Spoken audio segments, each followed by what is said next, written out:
Welcome, everybody, to Law&Crime Daily. I'm Jesse Weber. Still no arrests more than 3 weeks after 4 University of Idaho students were killed in a crime that has rocked their small-town community and gripped the nation.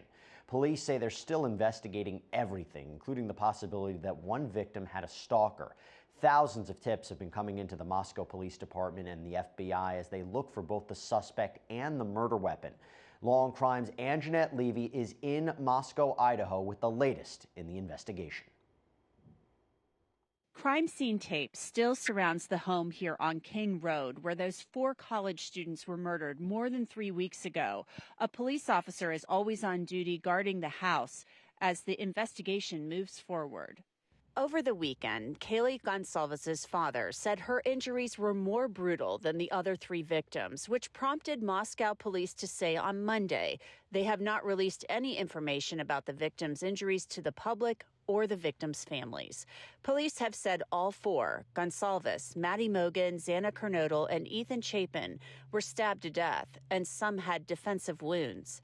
Steve Gonsalves was also asked about Kaylee's dog, Murphy, and whether he could have had evidence on him. Police say officers found the dog in a room where the crimes were not committed, but they haven't determined where the dog was located when the murders took place, and they did not find any evidence on him.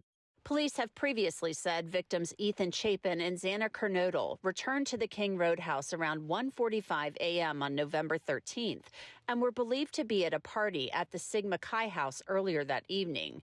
Detectives are working to learn more about their whereabouts between 9 p.m. and 1:45 a.m. In an update on its Facebook page, Moscow police say they understand there's a lot of frustration because they haven't released a lot of information about the case, but they say they are not willing to do that because it could compromise the investigation and a possible future prosecution. In Moscow, Idaho, I'm Anjanette Levy for Law and Crime Daily. All right, I'm joined by my co-hosts Brian Buckmeyer and Terry Austin. Brian, I'm going to start with you. How do you think the police could create a timeline for Chapin and Kernodle's whereabouts, and how do you think that's going to help the investigation? Yeah, so Jesse, I've seen it often in cases that I cover myself. What they do is they're going to start with probably where their cell phones were, where they were pinging. They know where they started from, this frat party, they know where they ended, and that being their home. And so they're going to use their geolocation. They're going to use any social media. Maybe people were tagging them in photos. Maybe they were tagging other people in photos. They're also going to kind of go through the community and see if there are any small businesses or banks or places that may have cameras on the outside so they can watch their path back to the home. And with that, they can see, hey, was someone stalking them? Was someone watching them? Did someone follow maybe an hour or 2 afterwards and make it to the home after that? That timeline is going to help them with this investigation and connect some of these pieces.